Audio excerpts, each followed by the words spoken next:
They say you can't see sound, but when my neighbor's violin began playing itself every night at midnight, I started to wonder if reality was fraying at the edges. The first time it happened, I chalked it up to exhaustion, maybe a radio, a trick of the wind. But when I glanced through my cracked blinds, I saw the music, shimmering, twisting ribbons of notes floating from her darkened apartment window, coiling like smoke into my room. I blinked hard, but the notes remained, flickering with a cold, silvery glow that made my skin crawl. By the third night, the patterns began to change, morphing from idle spirals into sharp, deliberate shapes.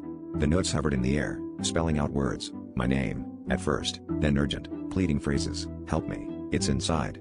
I tried recording the phenomenon, but my phone captured only silence and empty space. It seemed I was the only one able to see the messages, the only one chosen to bear witness to whatever was happening next door. I tried to confront my neighbor, but her door was always locked, and nobody answered my frantic knocking.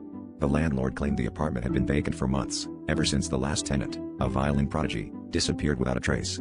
That night, the swirling notes turned violent, slashing across my ceiling and walls, spelling out a new command in jagged, desperate script, set it free.